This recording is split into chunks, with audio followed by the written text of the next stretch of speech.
Hello বন্ধুরা, তোমার সকলকে স্বাগত জানাই আরও একটা নতুন ভ্লগে। তো আজ সকাল সকাল উঠে রেডি হয়ে গেছি কাজে যাওয়ার জন্য। আর আজকে আমি জয়দেবে কাজে যাব, জয়দেব মেলার কাজে। ওখানে আমাদের দুটো প্যান্ডেল হচ্ছে, প্যান্ডেলগুলো প্রায় কমপ্লিট হয়ে এসেছে। তো আস্তে আস্তে মেলা বসছে, সব কিছু তোমাদেরকে দেখাবো, ভিডিওটা শেষ পর্যন্ত দেখতে থাকো। তো আমরা মেলাতে চলে এসেছি, আর এই হচ্ছে মেলার প্যান্ডেল। এই দেখো, এখানকার ভেতরে কাজ মোটামুটি কমপ্লিট হয়ে গেছে, এখনও কাজ চলছে, দেখো কাজ করছে সবাই। ওপরে এটা সিলিং, আর এইদিকে কাজ কিছু এখনো বাকি আছে। এখানটাতে স্টেজ হবে, এই আমাদের গাড়ি দাঁড়িয়ে আছে। আর এটা হচ্ছে গেট, এখানে থাকার রুমও আছে।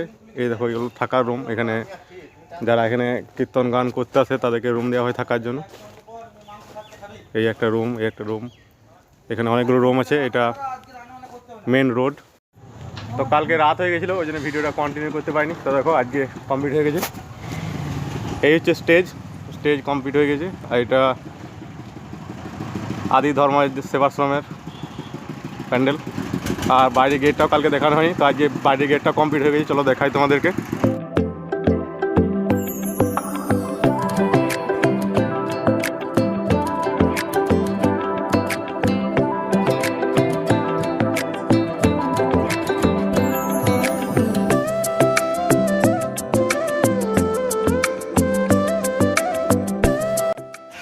আর এই হচ্ছে আমাদের দুজন মিস্ত্রি, কাপড় সেলাই করছে।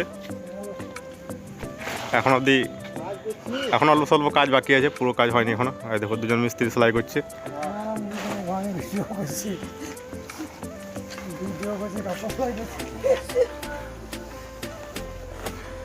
দেখো, এই যদি ছিঁড়ে যায় তাহলে সেলাই করাটা হয়ে যাবে বেকার। এই যে একটা সেলাই করা হয়েছে, এই যদি ছিঁড়ে যায় তাহলে গোটাটাই বেকার হবে, কিছু করার থাকবে না।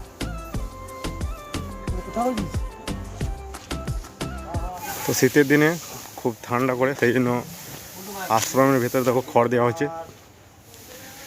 যাতে যারা আসবে তাদেরকে যেন ঠান্ডা না লাগে। সেই জন্য এখানে দেখো খড় খুব গরম হয়, তো সেই জন্য দেখো আশ্রমের ভেতরে রুমগুলোতে খড় দেওয়া হচ্ছে।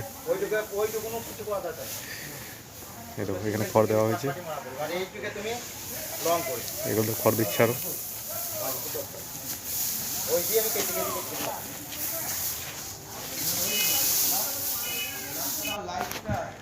তো সবাই এসো জয়দেব মেলা দেখতে।